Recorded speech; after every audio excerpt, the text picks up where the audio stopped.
अस्सलाम वालेकुम everyone, welcome to my channel The Pure Love Stories. तो कैसे हो आप सब? आई होप आप सब अच्छे ही होंगे। तो चलिए शुरू करते हैं। कहानी तुमसे प्यार हुआ। प्रीवियस पार्ट में हमने देखा था जो ईशा और शनाया का आमना सामना होती है, तो शनाया जो है बहुत सारे बातें बोल देती है, यहाँ तक तो उसे कई थप्पड़ भी मार देती है ईशा को। और ईशा को पता चलती है कि जो आरवी है वो तो भाई है ही नहीं, वो चली गई है दूसरे कंट्री पे।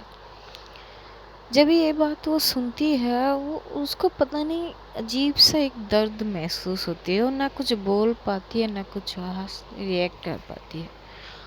वो बस उस जगह से चुपचाप निकल जाती है और अपने घर, वो जो बाकी लेक्चर्स थे वो भी नहीं लेते, वो अपने घर आ जाती है। घर जाके अपनी मॉम से बोलती कि मॉम मेरी तबीयत ठीक नहीं है, आप मुझे मत बुलाना। और ये बोल के वो जाके अपनी रूम में इतनी सारा रोती है और खुद से ही क्वेश्चन करती है कि मैं रो किस बात पे रही हूँ, क्यों मेरी दिल इतनी दुख रही है उसके लिए। शनाया की बातों क्या क्यों आखिर इतना तकलीफ दे रही है मुझे। फिर वो जाती है शावर पे और खूब सारी रोती है। क्यों रोती है ये तो उसे खुद ही नहीं पता थी।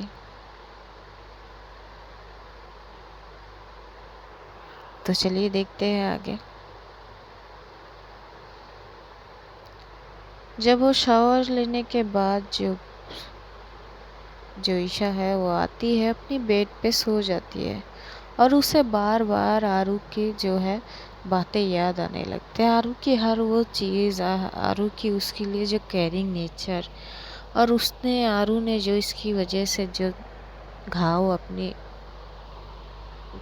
शरीर पे लेके घूम रही है अभी तक भी, वो चीज़ को जब वो एकदम से याद करती है तो उसकी एकदम से जो है सहम जाती है। वो आगे कुछ सूझ ही नहीं पाती। फिर एकदम से वो बेड से उठती है। उसके रूम के पास ही जो महादेव का जो एक छोटा सा मूर्ति होती है, तो उस साइड पे जाती है और एकदम से अपनी नीज पे बैठ जाती है और एकदम से हाथ जोड़ के बोलते हैं, महादेव आखिर हो क्या रहा है मेरे साथ, क्यों इतनी तकलीफ हो रही है मुझे, क्यों मैं इस दर्द को बर्दाश्त नहीं कर सकती, नहीं कर पा रही हूँ।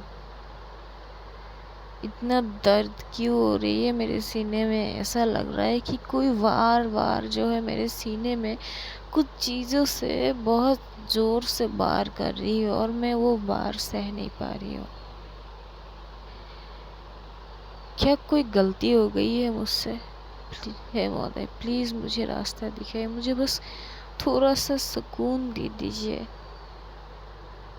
3 दिन से ना मैं ठीक से सो पा रही हूँ, ना मैं ठीक से खा पा रही हूँ, ना मैं ठीक से देख पा रही हूँ कुछ। आखिर ऐसा क्यों हो रहा है मेरे साथ? मेरा क्वेश्चन का आंसर दे दो प्लीज़। वो अपनी भगवान से बात करते करते उसकी आंखों से जो फिर से आंसू आने लगते हैं।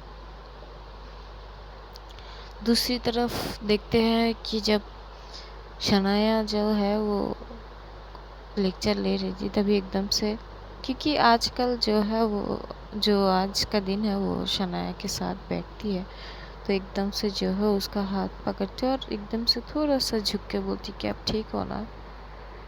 तो शनाया एकदम से बोलती, ठीक हूँ मैं, परेशान मत हो, मैं ठीक हूँ। फिर जो है ये लोग अपना अपना लेक्चर ख़त्म करते हैं और जब कॉलेज ख़त्म होती है तो अवनीत और समीर जो है वो एकदम से जो है आता है शनाया के पास और बोलती तू ठीक है ना? तो बोलते हैं हाँ मैं ठीक हूँ। तो समीर एकदम से वो माहौल को थोड़ा सा लाइट करने के लिए बोलते अरे यार तू भाई, तेरी हाथ है या हथौड़ा यार, उसका गाल देखना लायक था यार, दोनों गालों पे तो छापने की निशान थी यार। क्या बात है, तू इतनी मस्त स्ट्रांग है, हमें नहीं पता था यार। अब तुझसे बात करने के लिए तो सोचना पड़ेगा यार, पता नहीं कब तू उठा के मार दे। तो एकदम से शनाया बोलती, हंसी नहीं आई मुझे, पर अच्छा ट्राई था। तो समीर एकदम से बोलते कि यार चल ठीक है ना, अब जो हुआ सो हुआ, भूल जाना ये सब। तो शनाया एकदम से, भूलना तो पॉसिबल नहीं है। इस ईशा त्रिवेदी को दिखाना है कि आरवी सिंह राठौड़ है क्या। उसने जो भी दिया ना, सब उसे एक एक चीज़ में वापस लौटाऊंगी उसको। वो महसूस कराऊंगी कि उसने आखिर किया क्या है आरवी सिंह राठौड़ से। जितनी दर्द उसने आरू को दिया है ना, उससे कई ज़्यादा दर्द मैं उसे दूंगी। अब उसे हर रोज़ मुझसे सामना करना होगा। तभी एकदम से प्रेरणा बोलती कि शनाया, क्या ज़रूरत है ये इन सब चीज़ों की, जैसे भी हो तुम्हें पता है ना आरू।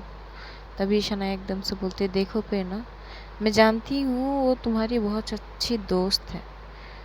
तुम्हारे लिए ये अच्छा है कि देखो, उसने जो किया ना आरू के साथ, उसका पेबैक तो उसे मिलना चाहिए। अब तुम साथ हो या ना हो, इससे मुझे कोई फ़र्क नहीं पड़ता। साथ हो तो साथ निभाओ, साथ नहीं हो तो उससे भी कोई प्रॉब्लम नहीं। तभी एकदम से प्रेरणा बोलती है, देखिए बात ऐसी नहीं है, बात साथ होने की और ना होने की नहीं है। चीज़ों को समझने की कोशिश कीजिए आप। तभी एकदम से ये लोग जो है वो कॉलेज से निकलते निकलते बात कर रहे थे। तो जब ये लोग गेट से एकदम से बाहर होता है, तभी एकदम से जो सौरभ है वो 2-3 लड़कों के साथ जो है आता है कार से, और एकदम से शनाया के सामने एकदम से कार रोक के वो बाहर आता है और एकदम से बोलता है कि तुम्हारी हिम्मत कैसे हुई मेरे गर्लफ्रेंड के ऊपर हाथ उठाने की। हाँ, तुम्हारी इतनी मजाल। शनाया एकदम उसकी तरफ देखती है और बोलते, गर्लफ्रेंड? हाँ किया, मारा मैंने उसको, क्या करेगा। तो सौरभ एकदम से बोलते, लड़की हो, लड़की बन के रहो अपने हाथ में। तभी शनाया बोलते, अच्छा क्यों, लड़की हूँ तो क्या हुआ, तुझसे लड़ नहीं सकता? क्या जानता है कुछ मेरे बारे में, डेमो दिखाऊं तुझे? चल आ एक बार लड़ ले मुझसे, देखते हैं तेरे मर्दांगी। तू ऐसा बोल रहा ना, लड़की हूँ लड़की बन के रहो, तो चला देख इस लड़की में कितना ज़्यादा दम है, आजा।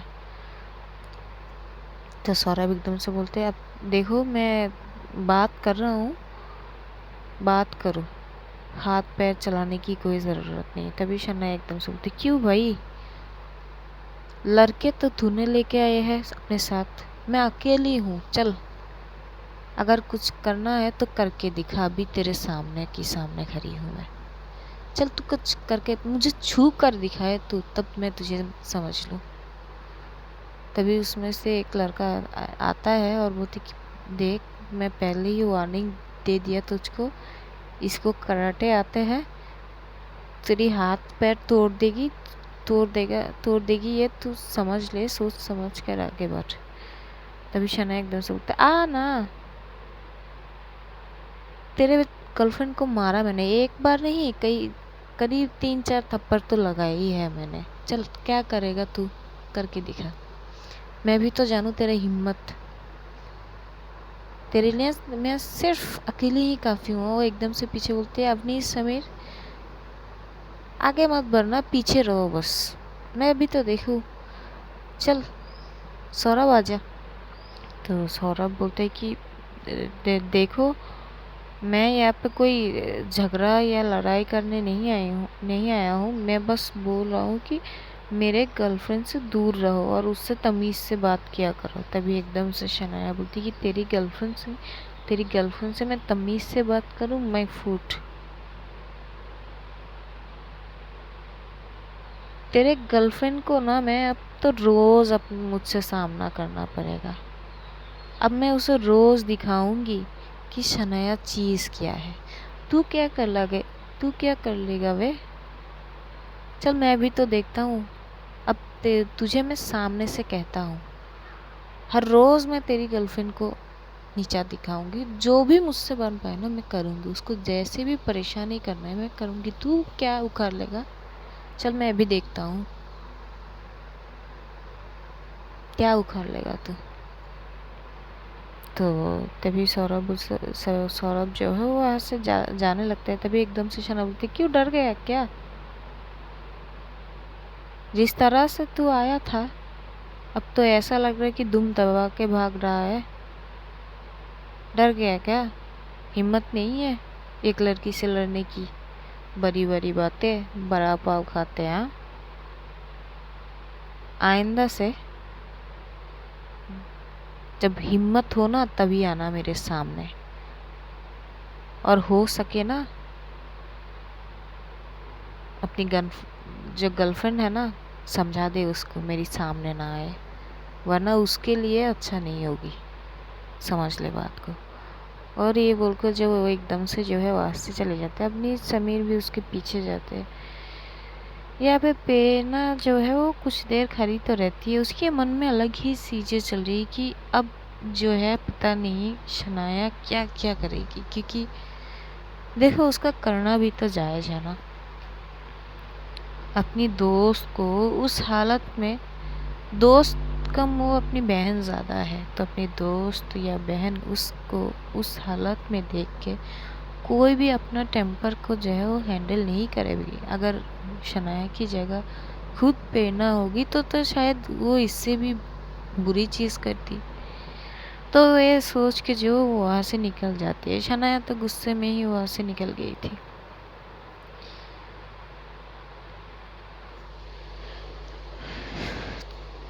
वैसे ही वो दिन जो है ख़त्म। सब अपने अपने घर पे थे। ईशा तो थे वो अपनी रूम से बाहर नहीं आती है। प्रेरणा अपने घर चली जाती है, शनाया अपने घर। तो जब वो अपने घर जाती है तो आज उसकी मॉम देखती कि शनाया कुछ ज़्यादा ही गुस्से में है। तो उसके पास जाती है, उससे नॉर्मली बात करती है। बातों में वो सब कुछ पता कर लेती है कि आज जो है शनाया ने ईशा को क्या क्या बोला। तो उसकी मॉम जो है वो एकदम से बोलती, बेटा मैं तुम्हारी दर्द को समझती हूँ और मैं जानती हूँ मेरी बेटी जो है वो समझदार है, तो आगे भी वो जो भी करेगी सोच समझ के करेगी। शनाया कुछ बोलती नहीं, वो बस चुपचाप अपनी रूम में चली जाती है और जाके अपनी फ़ोन को जो है वो आरू की जो पिक निकालती है और उसे देखने लगते हैं। और एक टक बस उसकी फोट पे हाथ सहलाने लगते हैं और उसकी आंखों से आंसू आने लगता है। और एकदम से बोलती कि कहाँ है तू, ठीक है ना? तू मुझसे इतनी दूर हो गई कि मैं चाहकर भी तुझे एक बार नहीं देख सकती, बात नहीं कर सकती।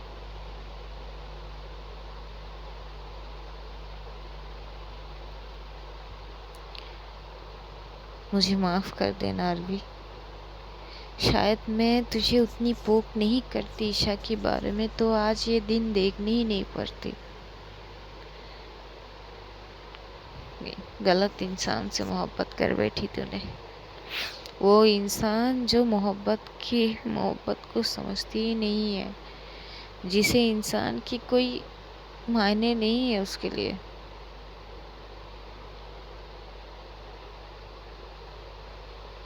सॉरी यार, माफ़ कर देना मुझे। उधर ईशा तो रूम से बाहर नहीं निकलती। तभी एकदम से ईशा की जो डैड है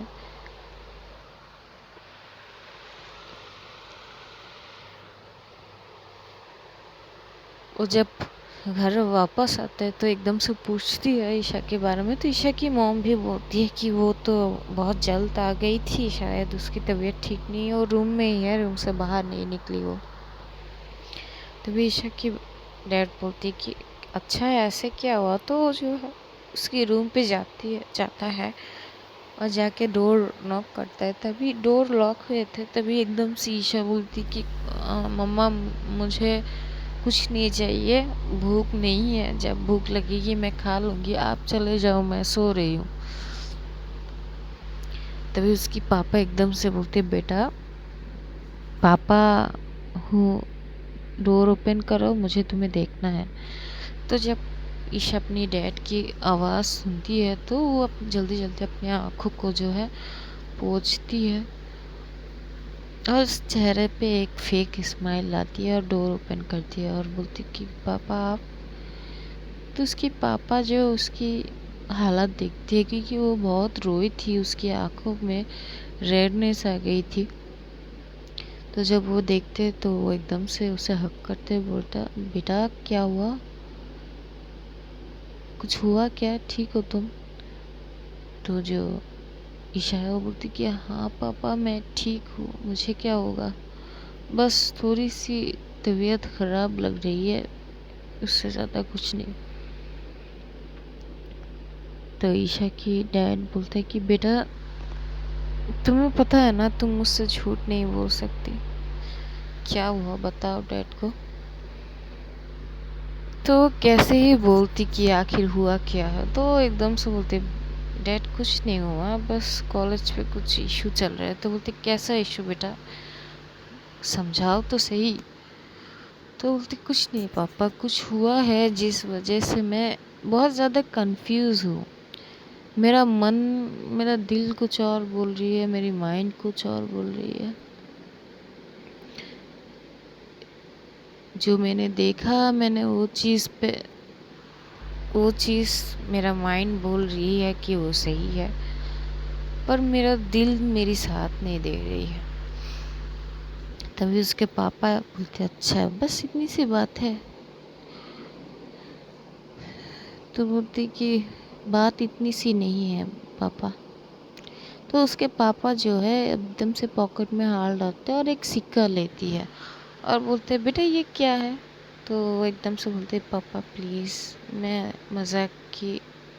तो वो बोलते बेटा मैं मजाक नहीं कर रहा हूँ, तुम पहले बताओ तो एकदम से बोलती कि हाँ सिक्का ही तो है। तो बोलते सिर्फ सिक्का है ना। तो बोलती कि हाँ पापा सिर्फ सिक्का है। तो बोलते अच्छा अब ज़रा ये चीज़ें देखो, ये सिक्के का पहला पार्ट है।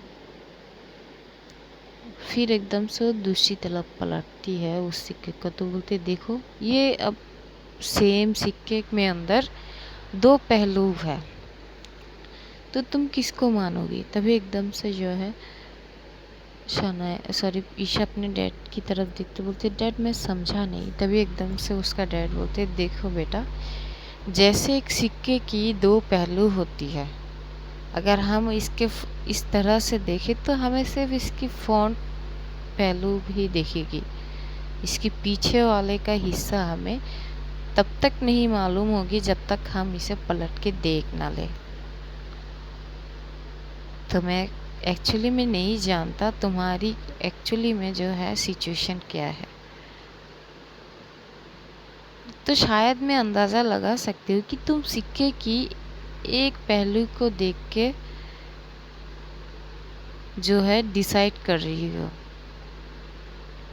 तुमने अभी तक सिक्कों को दूसरी तरफ पलटी ही नहीं, तो पहले सिक्के की दूसरा हिस्सा भी देखो, फिर जाके तय करो ना। ईशा बस चुपचाप अपनी डैड की बातें सुन रही थी। फिर उसके डैड उसे थोड़ी बहुत समझाती है और हक करते बोलते हैं बेटा सो जाओ, रात बहुत हो चुकी है।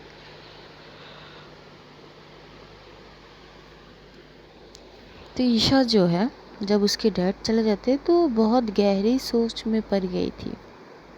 वो सो ही नहीं पाते उस रात। वैसे ही जैसे तैसे वो रात ख़त्म होती है। सुबह होती है, सब लोग कॉलेज तो जाते हैं, ईशा भी कॉलेज जाती है। तो जब वो कॉलेज जाती है तो एकदम से जो है सौरभ उसके पास आते हैं और एकदम से हक करने लगते हैं, लेकिन ईशा दूर हो जाती है। बोलते सौरभ प्लीज़ मेरी बातों को इतनी लाइटली मत लो। अगर मैं कुछ बोली हूँ तो उसका तुम रिस्पेक्ट करना सीखो। अगर मैंने कहा कि तुम ऐसे ही मुझे टच नहीं कर सकते तो इसका मतलब समझते हो ना। ये सब मुझे पसंद नहीं है सौरभ।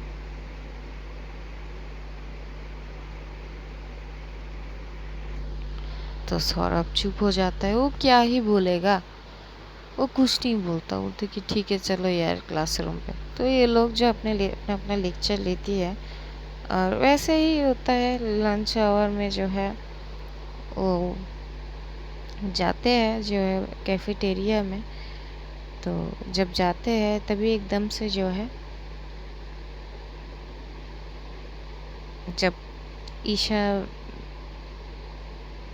बैठी थी उसके साथ सौरभ था, ये लोग जो है वो कुछ जो है बर्गर वगैरह ये सब खा रहे थे। तभी उधर से जो है अवनीत, समीर और प्रेरणा और शनाया वहाँ पे आ रही थी। तो जब आ रही थी तो जो आज जो है ईशा जो है वो दुपट्टा सॉरी जो उसने ड्रेस पहनी थी ड्रेसअप कुर्ती टाइप, तो उस पर दुपट्टा थी। तो ईशा की जो दुपट्टा है वो एकदम से जो है वो फ्लोर पे जो है लहरा रही थी। जब समीर जो है वो जब जाती है उन दोनों के साइड से होकर ही जाना पड़ता है। तो शनाया तो बस एक टक सामने देख के चली जाती है। वो फुल इग्नोर करती है कि ऐसा ईशा वहाँ पे थी ही नहीं। तो समीर जब एकदम से उस साइड से गुजरते तो उसका जब पैर पे एकदम से ईशा की दुपट्टा आता है तो ईशा को थोड़ी सी होती है ना खिंचाव सा एहसास होती है। तो एकदम से वो पीछे नीचे देखती है तो जो समीर है वो तो चला जाता है। तो वो एकदम से देखती है कि ईशा की दुपट्टा जो है उस पे पैर की छाप थी। तो ईशा देखते है, तभी सौरभ भी एकदम से देखता है। तो सौरभ एकदम से बोल करते हो। तो एकदम से समीर पीछे पलटता है, बोलते कि मुझे बोल रहा है क्या। तो बोलते हाँ तुझे ही बोल रहा है, इधर आ। तो समीर एकदम से आता है, बोलते क्या हुआ। तो बोलते अपनी पैर को ज़रा ठीक से देखा कर, इसके दुपट्टा पे पैर रख दिया तूने यार, दिखाई नहीं जाता क्या। तभी वहाँ से शनाया बोलती है कि अब अगर तुम्हारी गर्लफ्रेंड को अपनी दुपट्टा नहीं संभाल जाती तो हम क्या करें। ये भी उसकी तरह इधर उधर गिर जाती है तो भाई संभालने के लिए हर बार हमारी ज़रूरत पड़ती है। तो खुद को संभाल जाने के लिए बोल जाओ ना, वो खुद भी संभाल जाए और अपनी दुपट्टे के वो संभाले। तो सौरभ एकदम से शनाया की तरफ देखते बोलते यार तुम अपनी हद में रहा करो शनाया, लड़की हो कुछ बोलता नहीं है। तो एकदम से शनाया बोलते लड़की हो यार, तूने ना 100 बार इस माला जप चुका है लड़की हो क्या हुआ, लड़की हूँ मैं हूँ, तुझे क्या चिढ़ है। तो सौरभ चुप हो जाता है। ईशा कुछ नहीं कहती, वो बस अपनी दुपट्टा को थोड़ा सा उठाती है और हाथ से ही वो थोड़ा सा क्लीन कर लेती है। फिर जो है वैसे ही उस दिन भी ख़त्म होती है। सब अपना अपना क्लास जो है वो रेगुलर करने लगते हैं। दूसरे दिन भी सेम होती है, लेकिन ईशा के मन में बहुत तूफान उठ रहे थे। तो दूसरे दिन जब वे लोग कॉलेज ख़त्म करते तो जो ईशा है वो तय करती है कि वो जाएगी एक बार जो है आरू के घर। वो जब कॉलेज से निकलती है एक ऑटो पकड़ती है। एज़ यूज़ुअल सौरभ हर बार की तरह इस बार भी पूछता है, लेकिन एज़ यूज़ुअल हमारी ईशा भी हर रोज़ की तरह आज भी जो है वो एकदम से मना कर देती कि नहीं जाना। वो वहाँ से एक ऑटो पकड़ती है और सीधा आती है आरू के घर, क्योंकि ये आरू की घर बहुत बार आ चुके थे। तो जो वहाँ पे गार्ड्स थे वो इसको नहीं रोकते, वो बोलती है कि जाइए मेहमान है। तो जब वो आती है तो इधर उधर देखती है, घर पे कोई नहीं था। तभी एक नौकर जो आता है और बोलती कि हाँ बोलिए क्या चाहिए आपको। तो जो है आरू की दादी के बारे में पूछती है कि कहाँ है, तो वो भी बोलती कि अपने रूम में। तो रूम दिखाती है। तभी एकदम से जो है ईशा जाती है और रूम के बाहर ही होके जो दरवाजे पे नॉक करती है। तभी एकदम से बोलते हैं हाँ आ जाओ अंदर। तो जब ईशा अंदर एंट्री करती है तो भाई एकदम से देखती है उसकी दादी जो है वो बिस्तर पे पड़ी हुई थी। उनके हाथों में चिप लग चुके थे। तो जब ये देखती है तो ईशा बहुत ज़्यादा घबरा जाती है। वो पास में जाती है और उनको देखती और एकदम से बोलती कि इनको क्या हुआ। तभी एकदम से उस रूम की जो वॉशरूम से वहाँ पे से जो है एकदम से शनाया की मॉम निकलती है और एकदम से जब देखती है ईशा को तो वो बोलती कि अरे तुम यहाँ पे। तभी ईशा एकदम से बोलती है नमस्ते आंटी। तो बोलते हाँ बेटा तुम यहाँ पे क्या कर रही हो। तो वो एकदम से बोलती नहीं वो बस मैं दादी को एक बार देखने के लिए आ गई थी। तो बोलती कि इनकी तबीयत ख़राब है। तो ईशा जब एकदम से उसकी दादी की फेस पे देखती कि ये इतनी दिन से शायद ठीक से खाना पीना भी नहीं किया है, इनकी हालत जो है वो बहुत ज़्यादा ख़राब है। तो वो एकदम से जो उसकी आंखें भर आती है उसकी दादी को देख के। ये चीज़ शनाया की मॉम नोट तो करती है। तभी जो है ईशा एकदम से उसकी दादी के पास जाती है, बैठती है और उनके हाथ को अपने हाथों में लेती है। तो जब आरू की दादी को एहसास होती है किसी को छूना तो एकदम से वो आंखें खोलते बोलते, पूरी आंखें तो नहीं खोलती, वो एकदम से बोलती कि आरवी तुम आ गए अपने दादी के पास। अब कहीं नहीं जाना है तुम्हें, कहीं नहीं जाओगे ना मुझे छोड़ के, बोलो ना। तो ये सुन के ईशा को और ज़्यादा जो है वो तकलीफ़ होती है और एकदम से बोलती कि नहीं मैं आरू नहीं हूँ, मैं ईशा हूँ। तो उसकी दादी जो है वो थोड़ा सा कोशिश करते हैं आंखें खोलने की। वो ज़्यादा तो नहीं खोलती लेकिन थोड़ी सी बहुत तो खोल लेते हैं। और एकदम से जब देखती है कि सामने ईशा तो एकदम से बोलती ईशा वो तुम्हारी बहुत अच्छी दोस्त है ना, तो वो तुम्हें बहुत मानती है मुझे पता है। एक बार उसे बोलो ना चले आए वापस घर। उसकी दादी उसका इंतज़ार कर रही है। ईशा की आंखों में से अब एक टक आंसू गिरने लगते हैं। तो एकदम से बोलती कि हाँ हाँ हाँ मैं बोल दूंगी इसको। आप उठो मत, अब आप सो जाओ, करो। तो जो है वो ये जो कंडीशन है वो देख ही नहीं पाती वो जो है।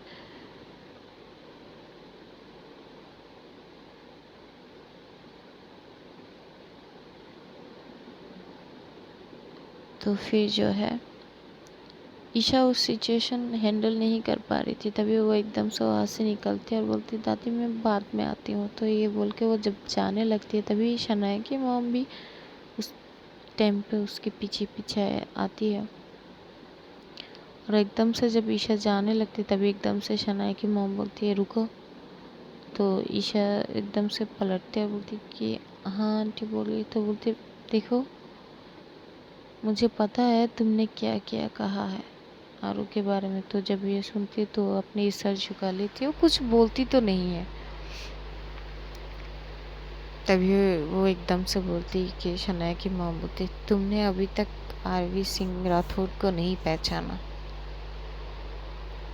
पहचान लो पहले उसको। ये सुन के जो ईशा वहाँ से चली जाती है चुपचाप।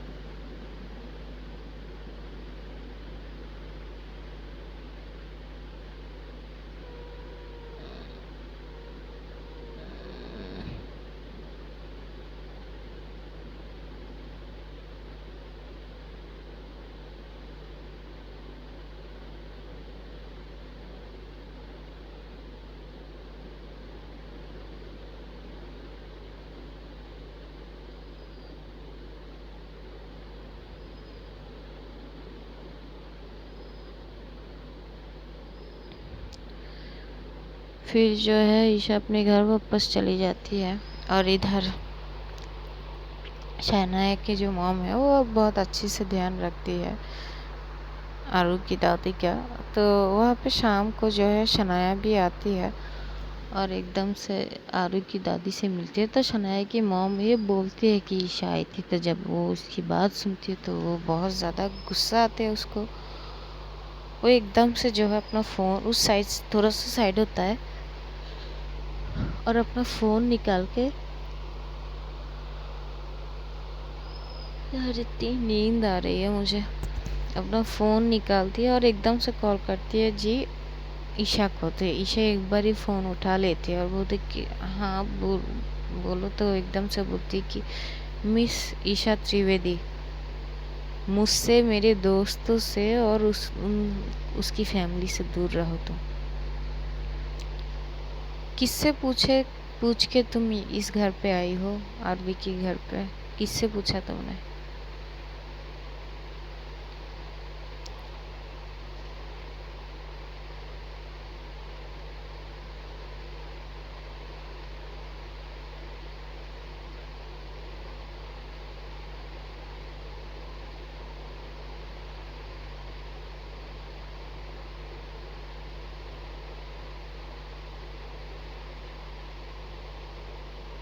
जो ईशा है वो बहुत सारे बातें बोल देती है। सॉरी शनाया जो है वो बहुत ज़्यादा बातें बोलती कि क्यों आए हो, तो किस वजह से आए हो तुम, आखिर कौन सा रिश्ता है तुमसे, मुझसे, मेरे दोस्त से दूर रहो, बस इतना ही है। ईशा अपने जब घर जाती है तो उसे इतना रोना आती है उसकी दादी को देख के। तो एकदम से फिर से जो है महादेव की उस साइड पे जाती, एकदम से बोलती कि क्या मैंने कुछ गलत कर दिया?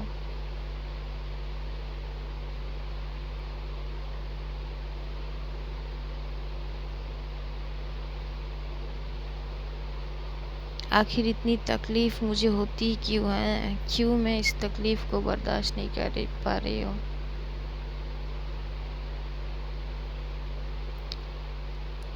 बहुत सारे वो बातें करती है और वैसे ही वो दिन भी जाती है। इधर आरू की दादी की तबीयत भी धीरे धीरे, ज़्यादा नहीं पर धीरे धीरे इम्प्रूव कर रही थी, क्योंकि शनाया और शनाया की मॉम जो है वो उनकी बहुत अच्छे से ध्यान रखती है। वैसे ही लाइफ चलने लगता है। ईशा की हालत अब धीरे धीरे जो है वो ख़राब होती जा रही थी। करीब 1 महीने हो चुकी है। इस 1 महीने के अंदर जो है ईशा हर दिन उस चीज़ से घुट रही थी अंदर ही अंदर। उसे वो एक एक चीज़ अब उसे काटने को दौड़ रही थी। वो अपनी घर में ही एक अजीब सा व्यवहार करने लगती है, गुमसुम सी रखने लगती है। जो लड़की हंसते खेलती रहती थी, चिड़ियों की तरह फरफराती हुई रहती थी, आज वो सिर्फ 4 दीवार के अंदर खुद को कैद करके रखती है। ज़्यादा किसी से बात नहीं करती सिवाय अपने डैड से। कॉलेज जाती है, अपनी पढ़ाई पे ध्यान देने की कोशिश तो करती, लेकिन वो भी उससे होता नहीं है। उसे लगता है कॉलेज की हर कोना उसे आरू की याद आती है, आरू की हर चीज़ उसे काटने को दौड़ती है। धीरे धीरे वो अजीब सी जो है कंडीशन पे चली जाती है। पता नहीं आखिर उसके साथ क्या होता है, क्या सोच रही है ईशा। इस 1 महीने में शनाया और प्रेरणा की बॉन्ड बहुत अच्छी हो जाती है, बहुत अच्छे दोस्त बन जाते हैं ये। समीर, अवनीत, शनाया, प्रेरणा, ये 4 लोग का अलग ही बॉन्ड होता है। और इस बीच प्रेरणा और ईशा की दोस्ती नहीं रहती है, लेकिन हाँ प्रेरणा छोटी छोटी चीज़ों का ध्यान देती है। उसको भी नज़र आती है कि ईशा की हालत दिन पे दिन ख़राब होती जा रही है। उधर एक महीने में जो सौरभ है वो हर एक कोशिश करता है ईशा की करीब आने का, लेकिन हर बार वो नाकाम हो जाता है। धीरे धीरे वो भी समझने लगता है कि ईशा की मेंटल कंडीशन भी अब धीरे धीरे चेंज हो रही है। तो उसे अब इस चीज़ का जो है गुस्सा आने लगता है। एक दिन ऐसा आता है कि जब लंच आवर होती है, ईशा बस चुपचाप अपना खाना खा रही थी, वो इधर उधर नहीं देखती है। तभी एकदम से सौरभ उसका हाथ पकड़ते थे। जब सौरभ उसका हाथ पकड़ते तो ईशा को एकदम गुस्सा आ जाता है और एकदम से उसका वो उठती है और उसके ऊपर चिल्ला देती है। वहाँ के सारे लोग उसके ऊपर देखने लगते हैं। तभी एकदम से ईशा बोलती है कि सौरभ, मैंने कितनी बार कहा कि तुम मुझसे इतना टची टची मत हो। क्या है यार, मैं खा रही हूँ, क्या सोचती है तुम्हारी दिमाग में? यार मैंने कहा है, अगर लड़की इस चीज़ के लिए रेडी नहीं है, अगर वो अनकंफर्टेबल फील कर रही है, तो ये तुम्हारी जिम्मेदारी है कि कैसे उसके साथ उसे कंफर्टेबल किया जाए। लेकिन तुम तो यार अपने हरकतों से बाज नहीं आते। क्या चल क्या रहा है दिमाग में तुम्हारी? ईशा जब ये सब बोलती तो वहाँ का सारे लोग एकदम से सौरभ की तरफ देखते हैं। सौरभ को इस चीज़ से थोड़ा गुस्सा आने लगता है। वो कुछ नहीं बोलता, वो वहाँ से उठ के चला जाता है। प्रेरणा ये देखती तो है, लेकिन वो उस तरफ से अपनी जो नज़रें हटा लेती है। शनाया भी देखती है, लेकिन उन लोगों ये चीज़ का कोई रिएक्शन नहीं होती। इधर ईशा को इतनी गुस्सा आता है कि वो क्लास में जाती ही नहीं है। वो एकदम से जो है अपनी सारा जो है बैग वगैरह लेके घर चली जाती है।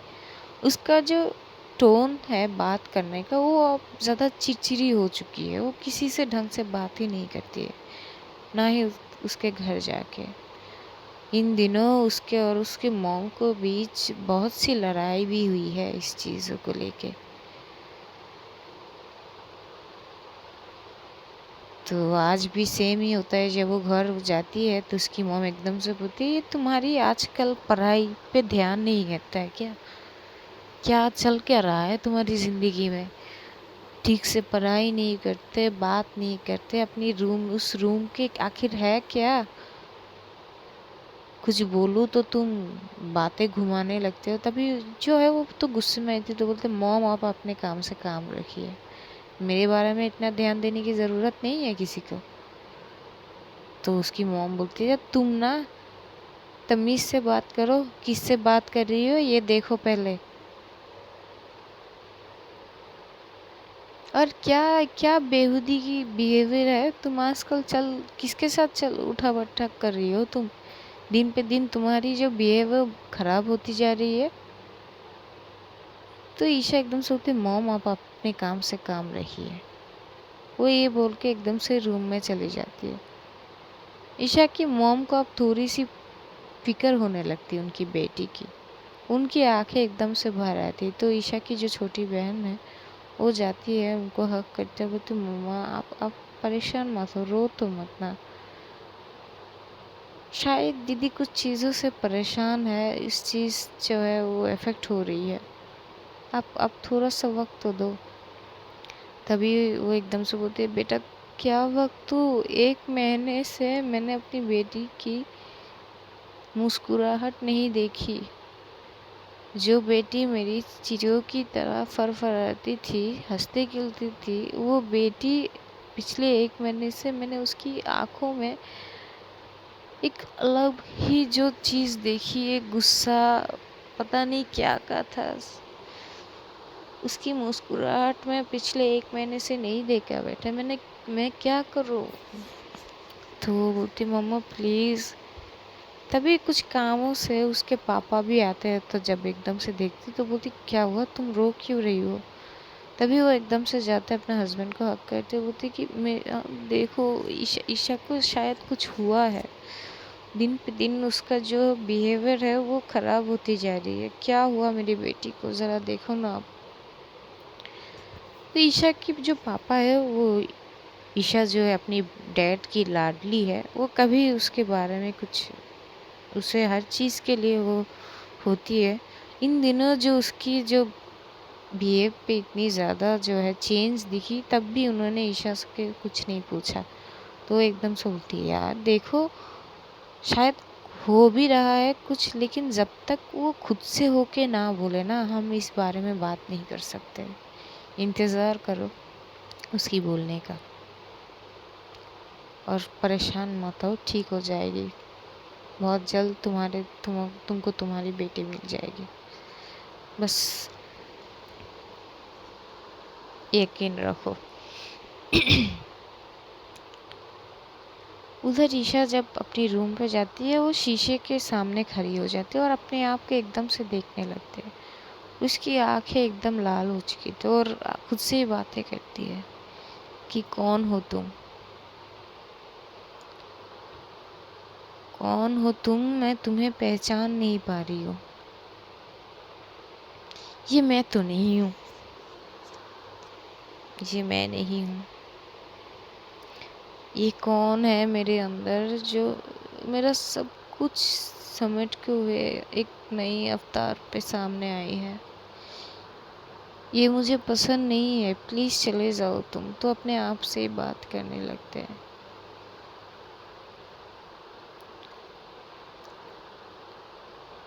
तभी उसे पता नहीं क्या होता, वो एकदम अपनी नीज़ पे बैठ जाते हैं और एकदम से जो है वो एकदम से चिल्ला के बोलते हैं, आरवी क्या कर दिया तुमने मुझे, क्यों ऐसे बिना कुछ बोले चले गए, कुछ तो बोलते। अगर मेरी गलती थी तो तुम समझाते, पर ऐसे छोड़ के चले गए क्यों, और इस तरह से तुम्हारी जाना मैं बर्दाश्त क्यों नहीं कर पा रही हूँ। ये चीज़ इतना ज़्यादा अफेक्टेड क्यों हो रही है मुझे। वो ऐसे रोते रोते जो एकदम से बेहोश हो जाते हैं, क्योंकि कई दिनों से जो है वो ठीक से खाना पीना नहीं खाती है, और रूम जो है वो तो भाई अंदर से लॉक थे।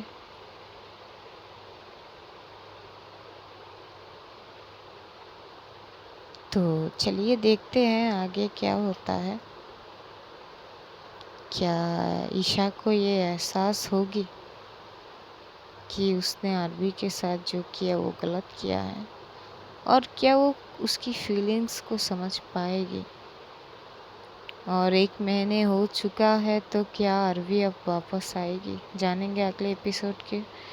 तब तक अपना ध्यान रखो और अपनों का भी ध्यान रखो, और ढेर सारा प्यार बांटो। और हाँ, एक चीज़ और, दुआओं में मुझे याद रखना। तो चलिए आज के लिए इतना ही, मिलते हैं अगले एपिसोड में, तब तक के लिए खुदा हाफिज़।